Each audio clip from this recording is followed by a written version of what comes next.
Welcome back! My name is Baller Scuba. This is Video Games Over Time. We are still in 1983. Today, we're going to talk about the video game crash of 1983.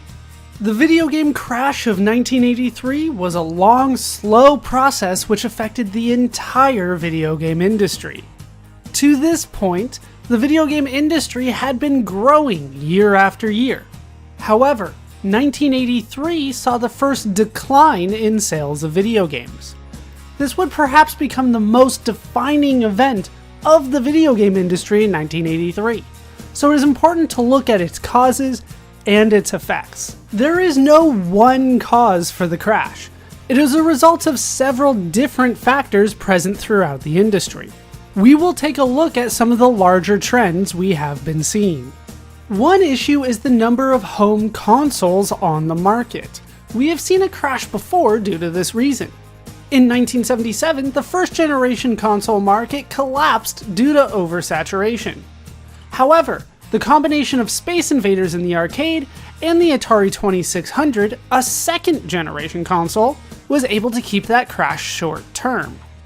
The Atari 2600 did not sell particularly well in its first few years though, because of the first generation market's collapse.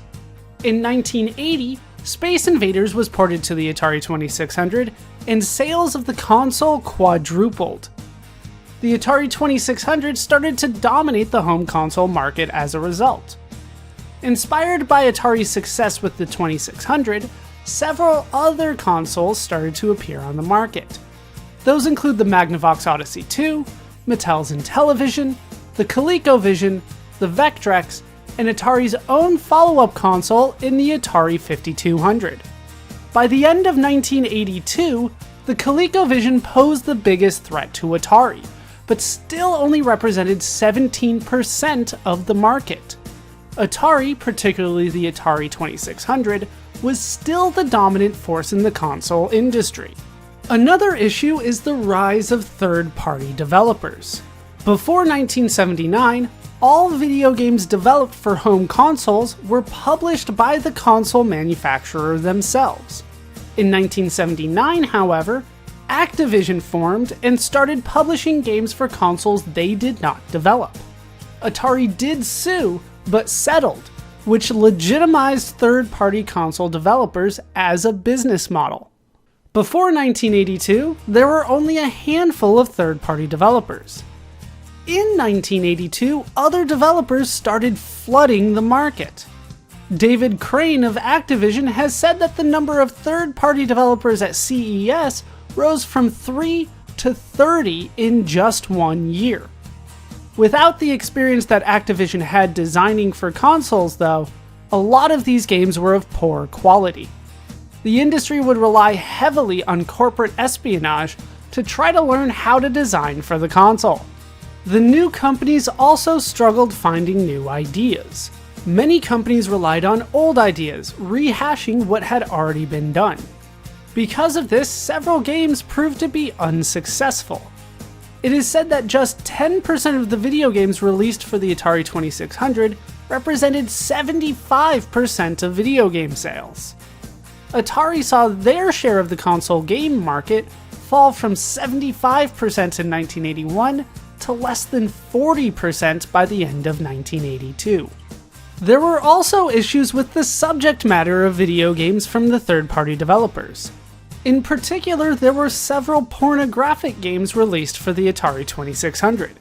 Without an easy and reliable way of gauging the quality or even accurately figuring out the subject matter of the game, parents became nervous about purchasing video games for their children.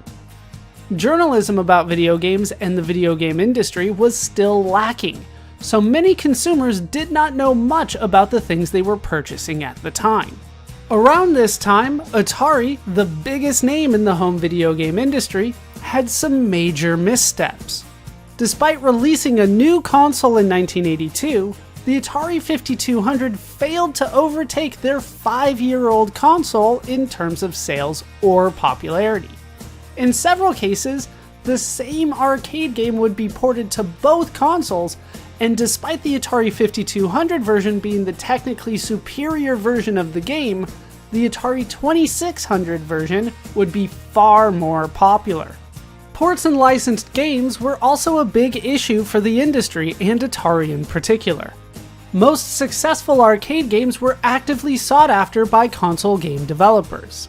One of the biggest titles, of course, was Pac-Man.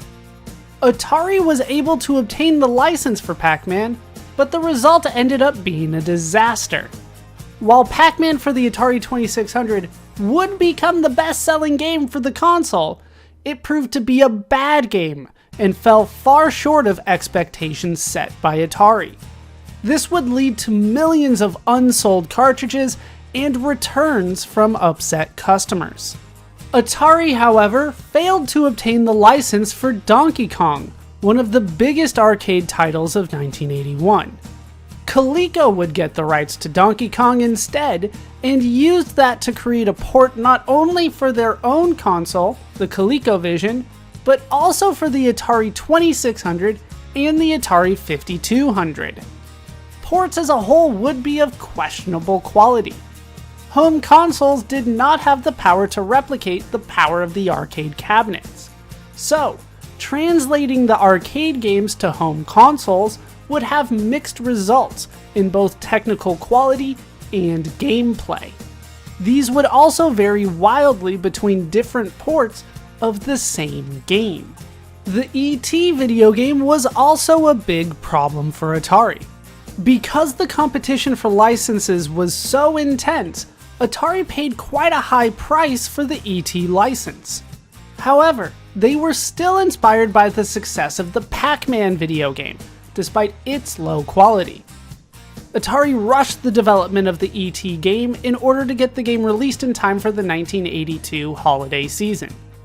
Despite high expectations and high sales, the game proved to be of poor quality and millions of units would be returned. All of these missteps would result in a drop in consumer confidence. Parents and players were no longer confident that any game would be worth the money spent on it, especially games by Atari. While this is a difficult measure to track, it is said that consumer confidence dropped toward the end of 1982 and continued through 1983. Another cause of the crash was the rise of home computers. Most computers by 1982 had far more processing power than consoles. As a result, the games typically had better graphics and sound. Games were also more easily distributed for computers, released on floppy disks and cassettes instead of cartridges, which also allowed players to save games in progress, which was not available on consoles. Computers also had full keyboards that could be used for controls, instead of a smaller controller with fewer buttons. This would also result in a wider variety of games for computers, as it was easier for third-party software companies to design and distribute games for computers than it was for consoles. Of course, computers could do far more than consoles could at the time as well. Computers could also handle word processing, spreadsheets, and home accounting. Computers, however, were more expensive than consoles. This was starting to change though. A price war in 1982 between Commodore and Texas Instruments dropped the price of computers. Some lower-end computers also started hitting the market, meaning that several computers were cheaper than the Atari 2600 by the end of 1982. For several industry insiders and many consumers, this meant that purchasing a computer was a far better option than purchasing a console. Even the term video game began to be used less, being seen as something closer to a child's toy than a piece of software. All of these factors resulted in the crash. While the crash primarily affected the American home console market, the momentum had shifted on the industry as a whole. Some markets, such as the American arcade market, would see the impact much later. However, the American home computer market, as well as the Japanese market as a whole, were able to avoid much of the crash. One of the immediate impacts of the crash would be on Atari's bottom line.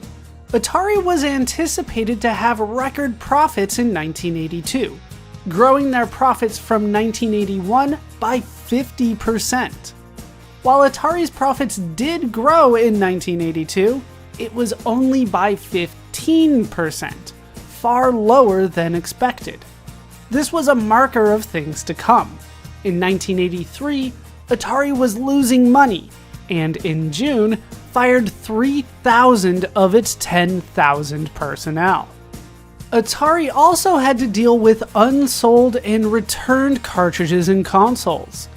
Unable to get rid of them, Atari would bury hundreds of thousands of cartridges in a landfill in New Mexico in September 1983.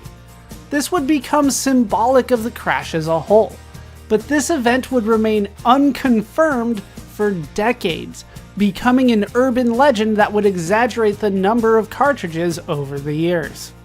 Atari was not the only company to be affected, of course. Several third-party developers for the Atari 2600 would go out of business in 1983.